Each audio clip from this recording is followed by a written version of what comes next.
Hello, hello, hello, everybody. Welcome to today's session. I am Nelly Yusupova and excited to be also streaming this on all of my social channels as well. So, just to be aware, if you have a question and come up to the stage, the session is being streamed on all of my channels. This is just a way to provide value and be able to answer questions to anyone who is joining us on other platforms as well. So if you have a question, feel free to raise your hand. I'm going to set the context for the next maybe 10 minutes, tell you a little bit about what we're going to be talking about, and the rest of the session is going to be dedicated to answering your questions. So for those of you who have not met me, I am Nelly Yusupova, CTO, Startup Tech Advisor, and creator of TechSpeak for Entrepreneurs, which is an online training where I teach entrepreneurs how to manage development teams effectively and efficiently, even if you're not technical, even if you've never done it before, even if you don't have any experience running a tech team as a non-technical founder. My goal is to really empower the entrepreneur, give them the skills, the tools, and the confidence to be able to run a team successfully. And for a lot of you who are not familiar with the work that I do, you can click on the link above us to check out the website. It's called TechSpeak for Entrepreneurs. I also teach a lot of free webinars on the topic. Three of them already are on demand. One of them is called How Non-Techies Can Launch Successful Tech Startups. The other is How to Build an MVP Without a Technical Co-Founder. And finally, one on how to cut your product development costs by up to 50%. The website is techspeak.co and click on free classes. There's also one for those of you who are interested that's coming up next week, and it's going to be live on how to reach product market fit really quickly. So that one is a relevant topic now, and it's a brand new webinar that I've just created, and I'm teaching it next Tuesday. So check those out on the link above us. And just for context, today I want to talk about something that came up in two of my coaching sessions. So one of the questions that I get asked a lot is, well, how many people, once you launch your MVP, need to work on process? And do we really need to work on process? We already have the early version of our product. Do we really need to do lean methodologies? Do we need to iterate really quickly? And the answer is absolutely. Because this is the thing that a lot of people misunderstand. There's a sprint to launching your MVP as quickly as possible, right? And you spend, depending on how efficiently you do it, 6 months to a year. Hopefully you don't spend that long, right? If you follow a lot of the methodologies that I teach you, you should not take longer than 3 months to launch your first version of the product. But you spend a lot of time and energy building that first early version, the MVP, and then you launch it, and then you start celebrating. You're like, woohoo, we did it. We finally did it. And the reality is, this is where the real work begins. So you launch your MVP, it's not exactly where it needs to be. The retention of the product could be really, really low, which means that if people come onto your product, they join, they subscribe if it's a subscription service, and if the retention is really low, the customer will not renew the next time. So once you launch your product, the iterations of the product iterations continue to happen throughout the entire existence of your company, hopefully, right? So that you can not only reach product market fit, but go beyond that. So what you're doing after you launch your MVP is really need to focus on implementing behavior analytics. Behavior analytics is one of the most misunderstood topics within startup founders that I find. And it's really understanding and defining what specific behaviors, key performance indicators that you want within your app so that you can increase those in your application. And a lot of the details and the data that you gather from the usage, the data usage of your users, you will get ideas on how to improve the product. And those ideas are going to be hypotheses and assumptions, right? Every idea in your startup is a hypothesis and an assumption. You don't take it at face value, but those ideas are hypotheses that you need to be testing again. So you're going back. If we're talking about the Tech Speak 10-step process, for those of you who have gone through some of my webinars, if you haven't, I would highly recommend that you jump on so that you can get some context on what is it, why you should always do those 10 steps. So once you understand what those new hypotheses are, new things for improving your product, you're going back to validation again, and you are going through the 10-step loop over and over and over again until you have increased the retention of your product. Increasing the retention of your product is really, really important, because what that indicates is you have a predictable way to keep people coming back to using your product on a regular basis. And the more people use your product on a regular basis, the more chances of them renewing, using your application, giving you money, etc. And this is also the perfect time to start to invest into marketing, because you know that if you spend $1,000 or $10,000 on marketing, what percentage of those users will continue to use your app, what the predictable revenue is going to be, etc. So you want to be able to have a very methodical way of iterating on your product and increase your product velocity and how you improve your product once you launch the MVP. So there are two categories of founders that I usually deal with. The first one is the person who's just getting started, right? They don't have the MVP, and their goal is to launch the MVP. But then once you launch the MVP, you continue to improve on the MVP in an iterative fashion. The faster you do it, the faster you're learning, the more data points you're getting on how to, what steps you need to take next and how to run your company a lot more efficiently. So just wanted to set that context for a lot of the people who are maybe in this room who are beyond the MVP, on why you should focus on process, why you should focus on improving your process. Because let's say you're leaving money on the table. And in my webinar on how to cut your product development costs, we actually do the calculations based on some very conservative assumptions on how much money you're leaving on the table. And it's in the thousands of dollars. Let's say you are leaving that money on the table. If you focus on optimizing how efficient your team is at iterating on the product, not building more than you need to, really working fast and efficient on learning and removing a lot of that guesswork out of your process, then you can potentially extend your startup's runway, and because you're so much more efficient with the capital that you have. So that's something that I would encourage you to think about. If you are not familiar with anything that I am talking about, I would encourage you again to check out those webinars. They're absolutely free. I have created those resources because I was tired of just teaching the same thing over and over again. And now those resources are on demand. You can just literally watch them when you're able to. So if you have a question on anything that I've said or anything else that is on your mind, feel free to come up to the stage, raise your hand.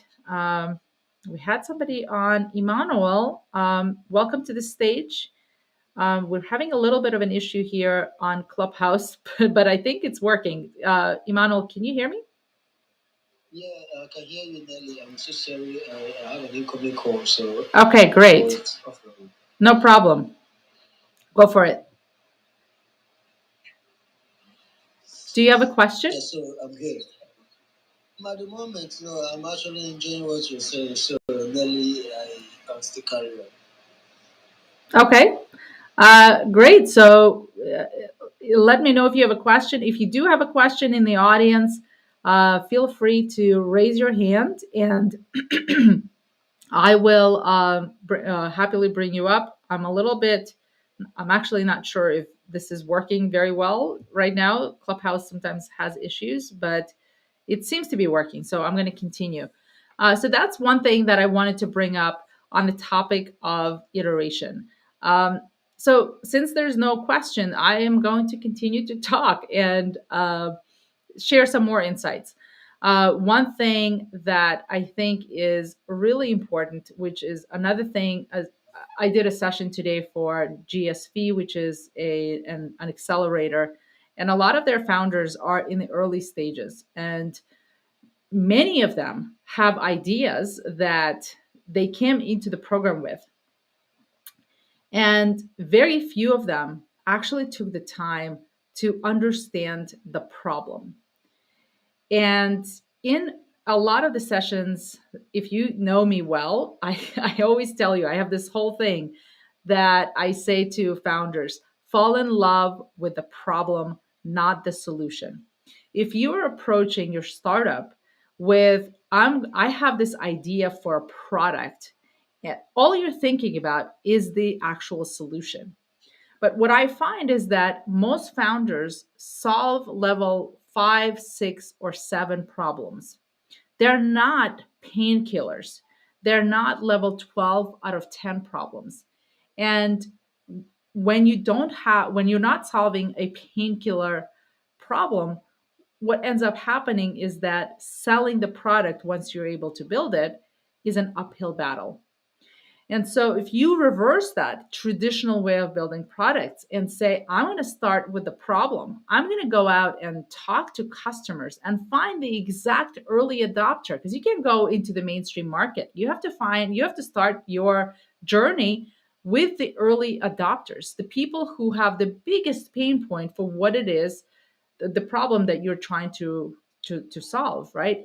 And once you find those people, you need to get clear on specifically what are their pain points, why are they having those pain points, and are they willing to pay you to solve those pain points. That's a very important question to understand before you build a product, because you could be solving a really important problem, but if no one's actually willing to pay you money for it, then you don't have a business. You have a hobby, right? Maybe it needs to be a non for profit.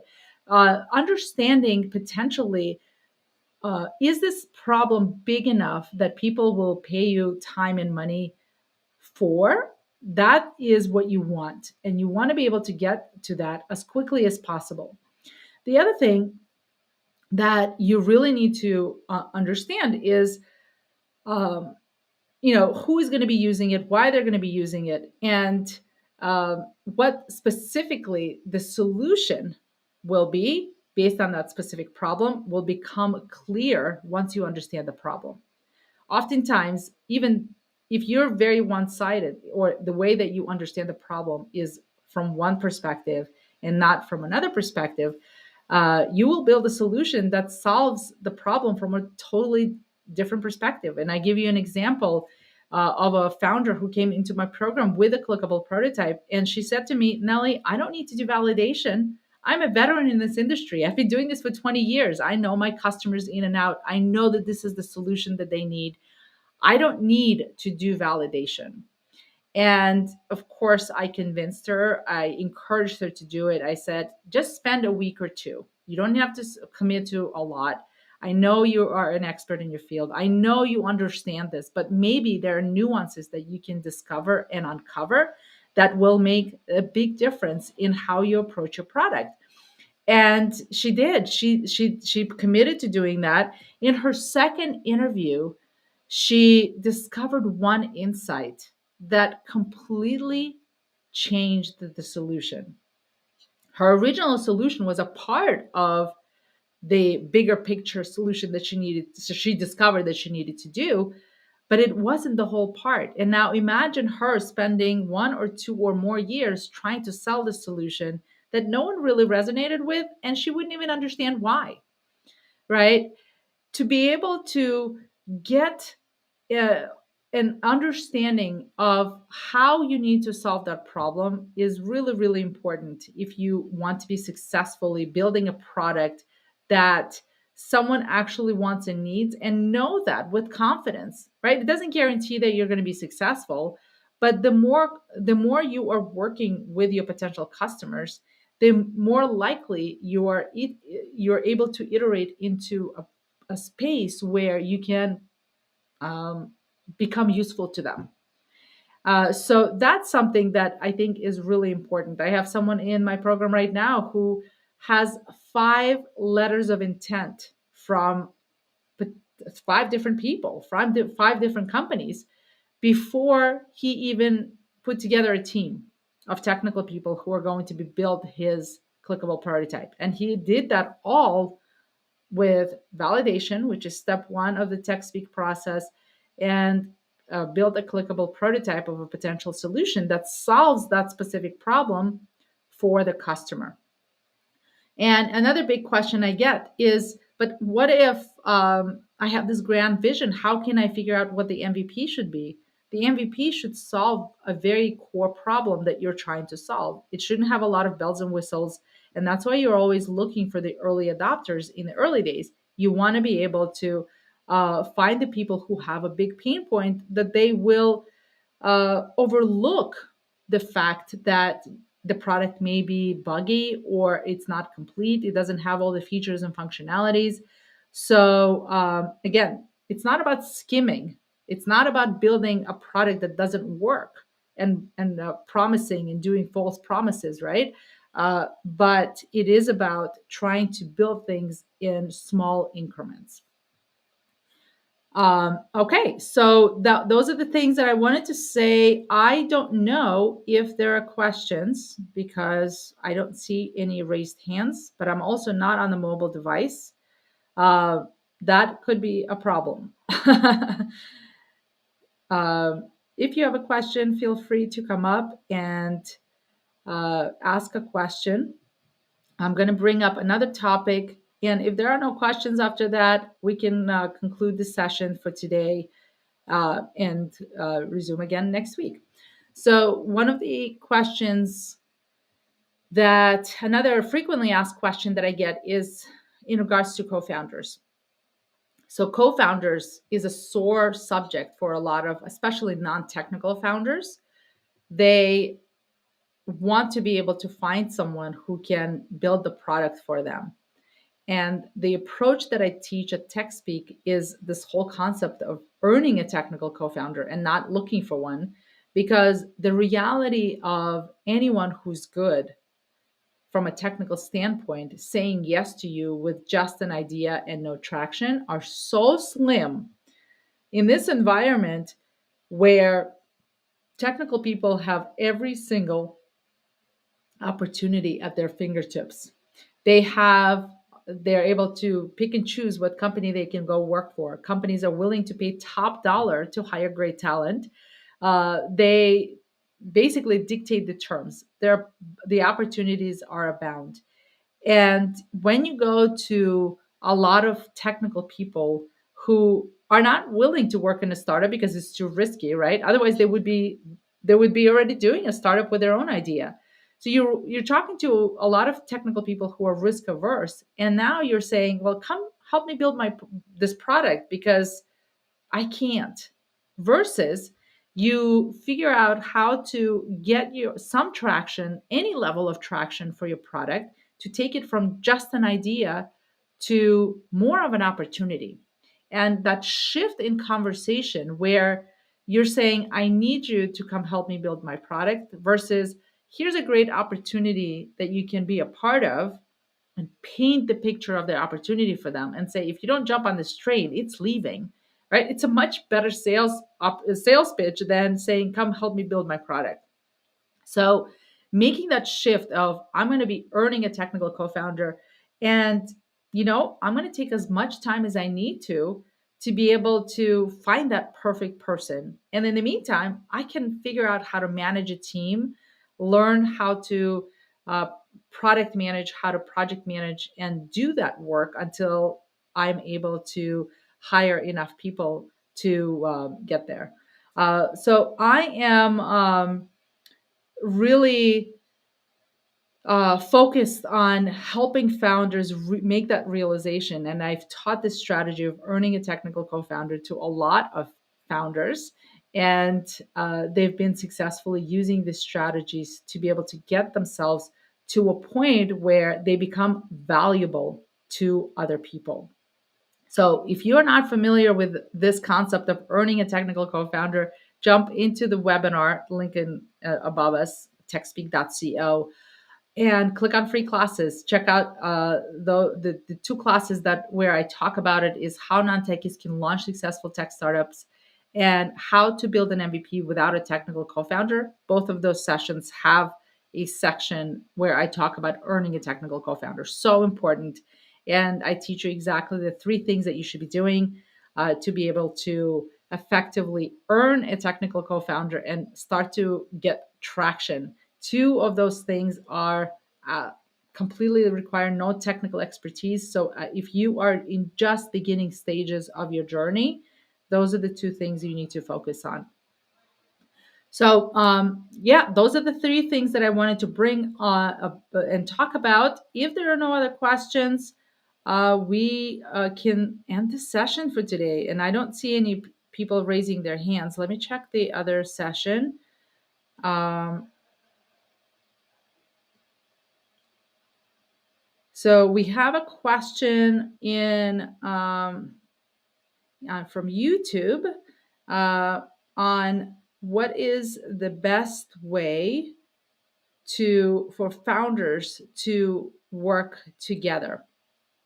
So let's say that's a great question. So I'm going to answer that. Um, let's say you found a potential partner. How do you assess whether or not you're going to be a good fit? And the analogy that I'm going to bring to you guys to think about, and it's going to be very simple because all of you have done this, right? Is to think of it as dating. Think of it as what would you do if you were looking for a partner in life? That's what you're looking for in a potential co-founder, because this is not a person who's just needs to be aligned with you on skill set. This is a person who needs to be aligned with you on the way you want to grow the company, the way you want to build the company, the different values that you have. Do you enjoy working with this person? So many things, right? It's a very complex type of situation, and you need to be able to work through really difficult problems and situations, which a lot of technical people and non-technical people, they have different worldviews, they work differently, they think differently, and you need to be able to know that you're going to get along with the people that you are working with. The number one reason why a lot of startups never get off the ground or fail is actually because co-founder relationships not working out. Can you imagine? When I learned that statistic, I was floored. I couldn't believe that. It's not because they could build the product together. It's not because of all these other things that could go wrong in a startup. It's because the co-founders couldn't get along. And I think especially non-technical people tend to say yes to a co-founder relationship way too soon. They are in a position of, hey, I am looking for somebody and everybody's saying no to me. So you could be in a position of, hey, it took me like 8 months before I got one yes or some interest from a technical person. And what happens is you just immediately say yes. You immediately say yes to the one person who said, maybe I'm interested in you. And it's the wrong approach, and it's one that can literally kill your company. So I want to make sure that you guys understand the importance of finding a partner and maybe testing out the partner before you jump into the big relationship. Maybe work on a project, maybe you pay them first and then you make them co-founders. There's so many different ways to do it. There's no right or wrong way. There's also people who meet on a first date, right? They fall in love, like they call it love at first sight, and they get married 2 weeks later, and they end up living together for 40 years, happily married. You could get lucky like that, but chances of you getting lucky like that are so slim. And a lot of people tend to get along together as long as things are going well in a startup, but inevitably things will go south in the startup, and the true character of people comes out when things are difficult, right? That's when relationships fall apart. And working through those really difficult situations before you start working with someone is really valuable. So figure out a way, any way, where you can test that out, being able to solve a problem before you take on a co-founder is something that I would highly recommend. So, all right, let's bring Amit to the stage. Amit, welcome to the stage. Let me know if you have a question or a comment. Hi, Rockstar. Pleasure to see you back on the app. Um, yeah. So I love this conversation. I would love to listen in a little bit, but the conversation sounds so close to my heart. My background is biomedical. Um, Literally, I've personally learned about SDKs and APIs. I've never heard about those, but I've learned about them only when I've joined a medtech startup myself. The co-founding team a couple of years ago, and it was a truly an eye-opening experience. So yeah, I mean, I would love to hear more insights. How could maybe, I don't know, maybe for people who are non-tech, how to know who is the right person, right? How to know who's the, who will be a good CTO. I know a lot of people who co-founded some healthcare startups, not myself. They found someone, I don't know, on the internet or for some recommendations, and then they figured out that they're not a good match. So I don't know, maybe um, some recommendations for people who might have been or maybe are in the similar situation, who are Yeah, maybe in a non-tech background, but great how to question. know? Yeah, great question, Amit. So I'm going to summarize the question. How do you know who is going to make a good CTO? And I think there's a video on YouTube that I have called "How the Six Qualities That a CTO Should Have." If you are looking for a CTO, you should go and watch that video. I'll talk about the specific qualities and why those qualities are important in the CTO. And what's important to understand is that in the early stages of a startup, by a true definition of a CTO, you actually don't need one. The CTO is brought on usually to scale the team, help with hiring, help scale the processes. They are the person, there's the unique individual who understands both business and technology, and they can be the visionary to help the company scale and grow. Most startups, unless they are working on a deep tech startup, which a lot of non-technical founders tend not to do deep technology startups, their ideas are tech enabled. Most startups don't actually need a true CTO until later in their startup, probably when they're ready to raise Series A. So, what I would encourage you guys to do before you even say, like, I need a CTO, right? That whole title has been overused and uh, given out too quickly to people. Because think about this, you're bringing on someone at the beginning of your company, you give them the title of the CTO, but the implications you never think about. You're giving someone the highest title from a technical standpoint in a company. What if they can't grow into that role? Because a lot of CTOs need to be able to manage people, need to be able to be process oriented, all of the things that we just talked about, right? And the person that you've gotten could be just a developer, which is what you need in the early days, right? Someone who can actually build the product. Very few CTOs at some point write code because they have so much management work and they have so much other stuff that they are technical, but they don't actually write code. But what do you need at the beginning of your journey? Someone who can actually write code. And so understanding what do you need, what are the specific skill sets, and how do you want to structure that team is really, really important. It also depends on your resources and how you can pay, how much you can pay. All of that will determine what is the right team structure for you. But it's a lot easier to hire a senior developer, for example, than it is to find a CTO. So first, before you are looking for that, really clearly understand, do I need a CTO? Do I need a full-time CTO? That's another thing, right? Part of my work, when I work with a lot of the people who go through my trainings, I become their fractional CTO. Fractional CTO is a fancy terminology for part-time CTO, because what I find is most of my companies don't actually need a full-time person. There are some inflection points in the company where they need to make a lot of strategic decisions, and that's when they can bring me on, but it's not every single day. Most of the time their heads are down building the product. And so there's lots of different ways to structure your early teams, and bringing on a CTO may not be at the forefront, right? You should be always looking for great people, and if you find somebody, you should be able to eventually try to bring them onto your team. But it shouldn't be the focus of what it is that you're doing in the early days. Hopefully that answers your question, Amit.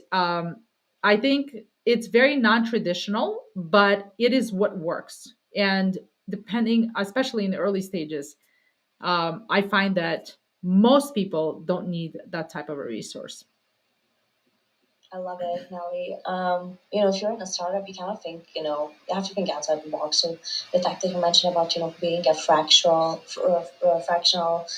CEO, I think it's really a great, interesting path. Now, from the psychological, and human behavior perspective, if you're a tech, or whatever tech founder, and you don't have any money, I guess that's when you have to invite someone who's knowledgeable in the tech space and offer them, maybe a full-time position as a CTO, because otherwise they might not be able, or they might not want to join, because, the title also kind of adds value. Yeah. So if you cannot pay and offer a monetary Yeah, absolutely. And compensation. that's all, and that's all part of negotiation, right? So you don't have a lot of money, and what you're offering them is the title, because they want that title. But what I want for startups to do is, if you need to give away the title, is to be aware of the implications. Most people make that decision completely unaware. They're like, oh, I'm just going to give him a CTO title, without understanding that, hey, this person that I'm potentially could be a CTO, but if you right now don't see that they could graduate, like before you even offer them that role, right? If you see that they hate people, right? Like they're total antisocials, they're not process oriented, they can't manage themselves, right? There are a lot of developers who are like that. It would be a mistake early on to give them that title without first talking to them about it and say, I don't actually see you in that role. You can be lead developer, you can be VP of engineering, right? Or whatever it is, but the CTO role is going to be X. And down the line, what I would like for you to do, first of all, like it's a conversation, right? You can say, I want to be able to talk about you stepping into that role. And in order for you to have that role, you need to be able to learn how to manage people, how to talk to people, all of this stuff, right? Like it's people person. But it's very hard to make someone who's antisocial, doesn't really like to interact with people, and is not process oriented, and make them a leader, a technical leader. So I think it's whatever the decision and whatever you need to do, it's very important to do that on purpose with intention, rather than being the victim of your situation. I never want people to make choices and decisions from a position of need. it always should be from a position of power, which is why a lot of the times, Amit, if you get to know my work, I focus on empowering the non-technical founder with the skills that they need to be able to manage a team by themselves. Because it's not like, if you learn the skill set, you can work with a developer and not necessarily have to hire someone who can do all of the work for you. Okay, it is totally possible. And that will also give you that padding that you need to make the best decision for who are you going to hire into that role. Because if you like, the early hires that you make in your startup are so important. These people are going to be responsible for hiring everyone else into your team. So if you hire someone who is not a good fit for the company based on values and how you want to grow the company, all of these things, they're going to hire other people just like them, and that's not necessarily a good thing if the person is a misfit. So whatever the decision, sometimes you have to do what you have to do. Just make those decisions on purpose and understand the implications of all of these things. And transparency and being able to communicate with the person earlier on, before you commit to working together, is what is really important. And I just think that so many people are so afraid to have these conversations, that when it comes time to shift things because the company is becoming successful and or whatever, there's a lot of people who get displaced, teams fall apart, companies fall apart, because these early conversations that should have happened never happened. And that is my message for a lot of founders. Do what you need to do, but understand the implications, have the conversations, have the transparency in the whole process, and make sure everybody's on the same page. You want the title of a CTO? There's a certain requirement for you to be able to have that title. So let's look at this. You need to have X, X, X, X, X. Right now, we don't need those skill sets, but in 6 months, if we're successful, we're going to have to hire a team of 5 people. Are you going to be able to manage them? If no, are you willing to take training to upskill yourself? Because some people love coding and they hate management no matter what. And so if that's the type of person that you are dealing with, and you have the upfront conversation, and they understand that that's not a path that they're interested in going, most likely they won't want the title of the CTO. They could be a co-founder, they could be a technical co-founder, and not necessarily be the CTO. So again, titles, titles, titles, do what you need to do, but every single decision you have and make has implications. Amen. You put me on my soapbox. I No, I love it. I think, a lot of people, as you said, they just don't know. So, I hope to see more conversations like that here on the app. Thank you. And I literally just checked your Twitter and LinkedIn. So, yeah, I would recommend everyone who's in the room to do the same, because it seems that now you're sharing a lot of interesting content out there too. Yeah, thank you. Thank you. Yes, I have been involved in startup land and working with startups and advising startups for many, many years. And I created this content because I consistently see at every single talk that I did, every single session that I hosted, I get the same questions, right? And people losing hard earned money, thousands of dollars on things that could have easily been avoided if the non technical entrepreneur had the skills, the information, and the confidence to be able to be involved, stay involved, understand the decisions that were being made, versus saying, I'm not technical. You are the tech person, you make the decisions, right? When you empower yourself with the knowledge, you can ask the questions. You don't need to know everything, but whether it's tech or marketing or sales or anything else, as a founder, you need to know a little bit of everything, enough to be able to understand the job, enough to be able to ask the right questions, enough to be able to know when people are taking advantage of you or giving you bad advice, which happens so often, even by well meaning technical people or non technical people, right? Like there's lots of people who will tell you all kinds of stuff that you shouldn't listen to. And when you know what you need to know, or the opposite, when you don't know what you don't know, you will always miss the red flags, which happen. They show, the red flags are always there. They show themselves very early. The earlier you can catch the red flags, the faster you can address them, which will minimize a lot of the mistakes that you could be avoiding. So important. I created all of these resources. I created the training because I wanted to empower the founders to learn the skill set and power themselves up and like really feel the confident to be able to know that they can lead a team. You don't have to be technical to do that. You can set the right expectations in your company. Your job as the CEO is to set the processes and determine what processes you should be using. A lot of tech, if you're relying on your developers to come up with a process, you are in deep trouble because most developers were never taught management. They were never taught process. In school, all they learn is coding.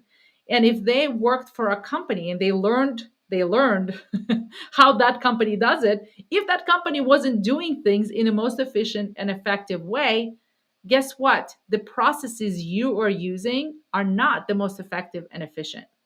So learn this stuff, understand why you should be using that, make decisions from position of power, and stay involved. Don't say that I'm not technical, this is not my job. Your job as the CEO is to know everything about everything. And that is why I do what I do. Thank you, Amit, for amazing questions. Everybody learned and heard my soapbox as a result of your questions. Thank you. So let's go to Christina for her question. And a lot of you who are wondering, again, who maybe walked in late, um, check out the webinars on about the link is above us. Techspeak.co is the website. There's a lot of free classes that I offer that you can just take to start getting familiar with the process that I teach. All right, Christina, welcome to the stage. Christina, I don't know if you're there. You need to unmute in order for us to hear you. Christina? There's a tiny little button on the bottom of the screen that looks like a microphone. Maybe she is distracted.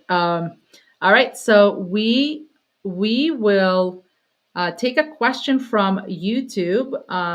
Lessa is, hi Lessa, nice to see you. Somebody that I talked to in the community as well. So Lessa is asking, what do you think about starting remote?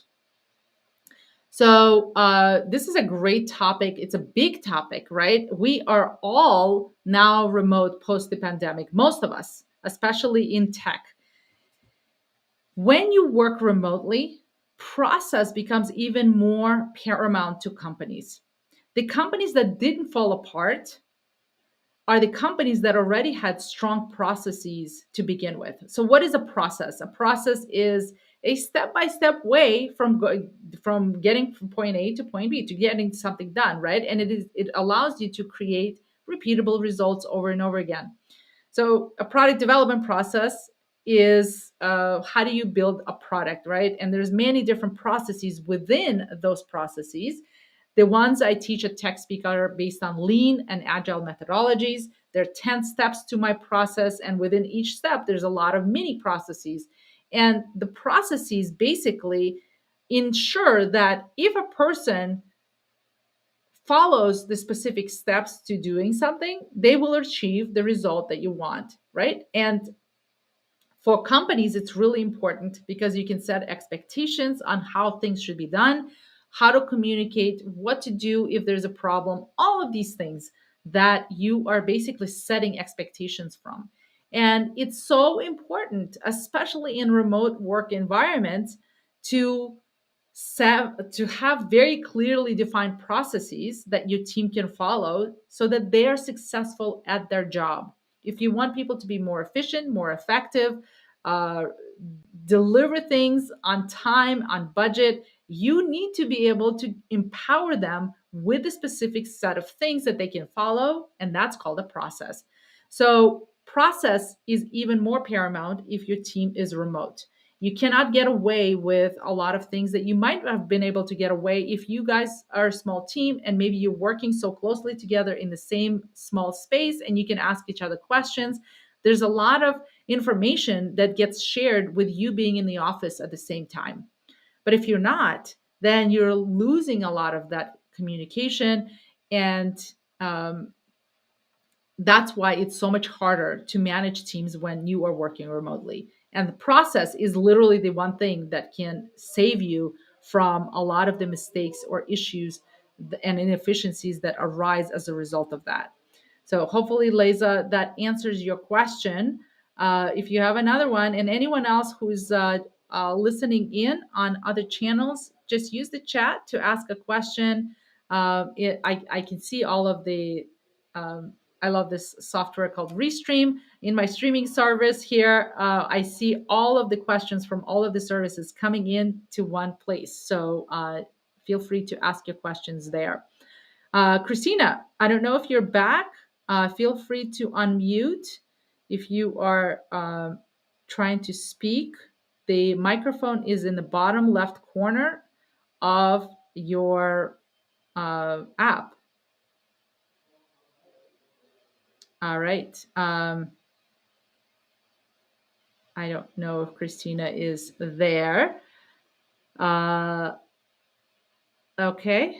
Let's see. We have somebody who raised their hand, and we're going to wrap up this session at 7. So if you have a question, definitely raise your hand now because we are going to wrap up in about 15 minutes. German, welcome to the stage. Hopefully, I said your name correctly. It's okay. It's Herman. Herman. Okay. Sorry about that. No problem. No problem, Nelly. Very interesting. If, I hope my accent hasn't gotten worse. I lived in the United States for 35 years. I'm in South America right now. Great. And by profession, I'm a software developer, a systems engineer, and I've studied a lot. I am in Ecuador. let me tell you what I heard. I was listening to a podcast in which there was an interview to the CTO, to the CEO, and to the CFO of a startup company here down here. And when they asked them whether they think, they could use interns to become their development team, they say, well, what we do is we get a few guys, we train them for 6 months, and they're excellent coders. Now, I had to bite my tongue. I had to bite my tongue because that's a startup. I mean, do you really think, and I'm not saying you, Nelly, right? Mm-hmm. Do we really think that in 6 months we can actually develop good developers?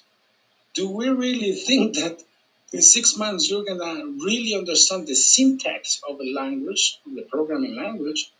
Let's not talk about the logics or the connections to the databases. I mean, right now, what I see even happening here in South America, entrepreneurship is the thing of today. Is a novelty.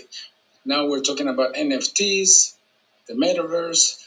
It's crazy how people think that they can actually have online businesses without investing in really deep knowledge of how everything is structured. Yeah. I mean, Yeah, Nelly, yeah, CTOs. and I agree with you. I agree with you. I think there is a lot of, well, personally, I remember, and I'll speak from my personal experience, right? There's everybody learns at different phases. And like when I started at 6 months of development, I knew nothing. Like I went to school for 4 years. And I feel like when I came out of school, I didn't actually have practical experience. Yes, I wrote code and did all of these things. I knew how to write the code. But in practicality, if people put me into an environment where I had to build something from scratch and um, actually be thoughtful about how to build something, it didn't happen. Like it just doesn't happen that way. There's an evolution. It's just like putting in the hours and understanding the business and how the best practices and all of that happens over time. And so whether you, a lot of founders, I'm going to tie it into a lot of a big problem, and a question that a lot of founders ask me as well is, well, I'm going to go to universities and I'm going to hire some people who are majoring in computer science and who know how to code to build my product. And it's a similar situation here where someone is just starting out and now you're relying fully on them to carry the burden of your entire startup. I don't, number one, I think it's unfair. Number two, the only way I've seen this work is where the other person doesn't with schoolwork and all this other thing doesn't get crushed by this whole pressure of running your entire tech, which by the way they give up a lot of the times, and the entrepreneur is kind of left in a lurch in that situation. The only way I've seen this work, whether it's interns or beginners or even junior people who just get their computer science degree, is when you pair them up with a senior developer and have them learn while they're coding. That is the best combination. We took somebody who is junior, who was 18 years old, just came out of school. I paired him up with a senior developer, and within 6 months, you couldn't you couldn't believe the progress that this person made. Right, amazing student. He was just like top of the class, so he's learning he could learn really quickly. And when you pair them up with someone who is already good, who can show them the ropes, who can teach them, who can review their code and give them feedback, that is something that can very quickly accelerate somebody. But this person had a computer science degree, they already had a lot of background. It's just not a lot of experience. I just don't think, like, with a person who has no background in coding, ramping up quickly enough. And from a startup perspective, for you to be able to rely on someone who is very little experience to build your entire back end is just not, I don't think it's very smart. So I don't know if there was a, I don't know if there was a question in there, but I just had to jump in and share my perspective on that. Thank you, Nelly. One more thing. The point is, I was a developer. Uh, I got to my, I think, seventh year as coder. You know, I began with a COBOL, DB2, IMS, and then I made the transition to the client server, right, in the year 2000. But let me tell you, there was an advice that I received from the most talented coder, and it was a person who had no hearing. He was a deaf person. He was a senior, very senior guy, and he told me, Armand, the money is not in development. The money is in architecture, integration. Learn to integrate. Let others develop, but learn how to integrate. Learn how to talk to people, like you say, Nelly. Developers can be great developers, but you need to be a CTO. The CTO requires specific talent to talk to the developers, talk to the business people, to the SMEs. In short, what I want to share with you, Nelly, is I think we should shoot for integration, integration of different systems to enable, the functionalities of our websites or apps. But really, we need to invest in the knowledge to really be dangerous as professionals, right? Without getting to the code. So I wanted to share that it has worked for me. I can sit down and develop and code, but it's not smart. It is integration what really makes things click. I hope it helps, Nelly. Great. Thank you. Thank you for sharing your thoughts and coming up to the stage. We will take one more question from Christina Nielsen, also Coach C on her profile. I don't know if she's there. If not, um, then I think we are going to wrap up for today. Christina, are you there? I don't know if she can hear me. All right. So, well, I do have a follow up question from Lisa, who is asking, what if the company is starting remotely? Can that work? Absolutely. Uh, I have worked with remote teams since 2001. I've worked with people who started together and then had to go remote, and people who are starting remote. It doesn't matter. There's a lot of things that you need to focus on. Again, process is at the core of it, and you need to be able to build some of the relationship building stuff into the process if you have never spent time together, right? So putting together an effort on allowing people to have non-work interactions, and maybe doing, there's a lot of innovative things that actually companies that sprung up that are trying to solve this problem to allow people to build those relationships together. Maybe even having lunch together, by the company buys pizza for everybody and they all eat it remotely, and they talk about, they get on Zoom and they talk about non-work stuff and they eat pizza together. There's bonding that happens through that. So being intentional about your interactions and building those connections, despite the fact that you've never worked together. Some of the people that I worked with and hired, I've never met them in person, and I've already worked with them for 5 or more years. Right? It's incredible what you can accomplish if you have uh, a lot of very clear processes that help people be successful. Because honestly, most of the productive work happens not when you're together, but when you're apart and you actually have the time and the space to be able to focus and do your work. When I was in an open environment, I couldn't focus. There was too much noise. There was a lot of people talking, right? I need to be able to have quiet time to do deep work, to do deep thinking. And I think that part of it, that perspective of it, really helps people get stuff done remotely. Hopefully that helps, Leza, with your question.